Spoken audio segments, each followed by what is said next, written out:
दिवाळीच्या पूर्वी राज्य सरकार त्या सर्वांतून पॅकेज जाहीर करेल अशा प्रकारचं आश्वासन मुख्यमंत्र्यांनी दिलं। पण जे पॅकेज जाहीर केलं हे फार फसवं आहे, हे शेतकऱ्यांना फसवणारं आहे। त्याचा व्यवस्थितपणे आम्ही डाटा तयार केलेला आहे।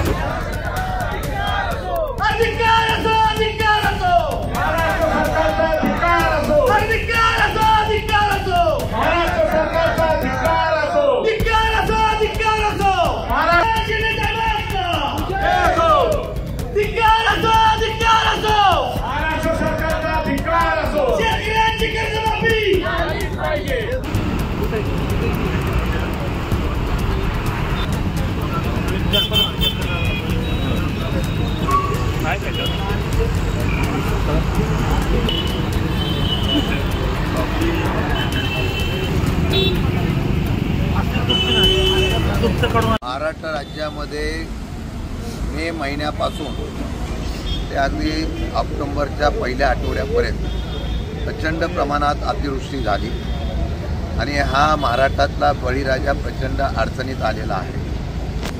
अनेक जिल्हे हे पाण्याखाली गेले आणि तिथल्या शेतकऱ्यांना अतोनात नुकसान झालं। जमिनी खरडून गेल्या, जमिनी वाहून गेल्या, पिकाचं नुकसान झालं, घरं उद्ध्वस्त झाली, काही लोक मृत्युमुखी पडली।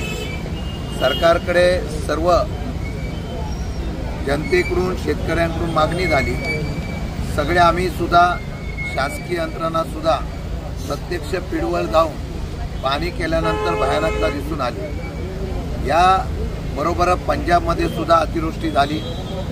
पंजाब सरकारने मदत जाहीर केली, राज्य सरकारने मदत जाहीर करावा अशा प्रकारचा आक्रोश हा शेतकरी वर्गाचा होता। नाशिकला आम्ही पहिला महामोर्चा काढला, त्यानंतर उभाटाने संभाजीनगरमध्ये काढला, स्थानिक जिल्हा पातळीवर आंदोलनं सुरू झाली। सरकारने तारीख पे तारीख दिली, योग्य वेळी आपण त्या ठिकाणी मदत जाहीर करू असं सांगितलं। केंद्रातले पंतप्रधान, केंद्रातले गृहमंत्री इथं आल्यानंतर प्रस्ताव आला की आम्ही मदत जाहीर करू।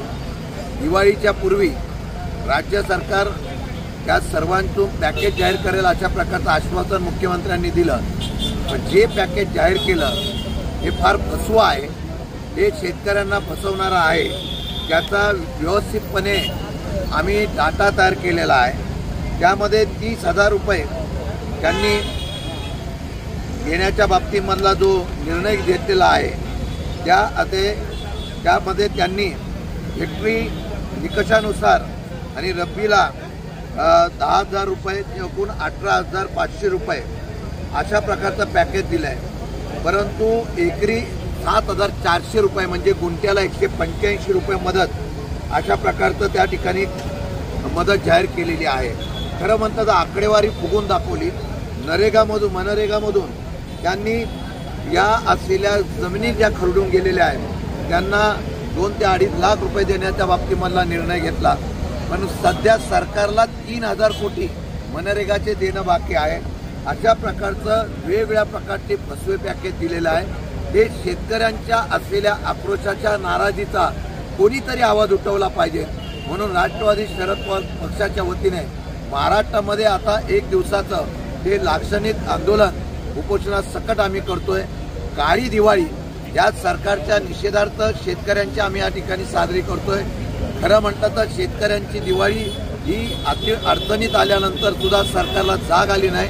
सरकार मस्तीत आहे, उद्घाटनं आणि त्या प्रकारचे वेगवेगळे कार्यक्रम घेण्यामध्ये मशगूल आहेत। परंतु बळीराजाच्या संदर्भामधली भूमिका घेत असताना आम्ही त्याचा निषेध करतोय।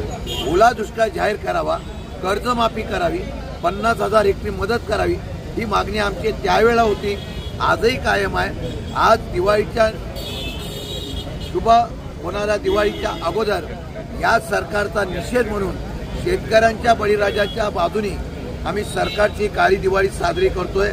महाराष्ट्रामध्ये आम्ही हा आवाज उठवतोय आणि मला वाटतं सरकारच्या बद्दलची नाराजगी जी शेतकऱ्यांची आहे ती शेतकऱ्यांची नाराजगी यामध्ये दिसून येईल। आज मला सांगावंसं वाटतंय, या बळीराजाला विनंती करावी लागते की सरकार आता निवडणुकीच्या संदर्भामध्ये त्यांना तुमच्या मताची गरज नाही. मशीन आणि बोगस मतदानावरून आपण निवडून येतो, लोकांसाठी काही नाही केलं तरी चालेल अशा घमेंडीमध्ये सरकार आहे. या सरकारला उलटवल्याशिवाय या बळीराजाला न्याय मिळणार नाही. म्हणून त्याचा निषेध करण्यासाठी आम्ही ते आंदोलन केले.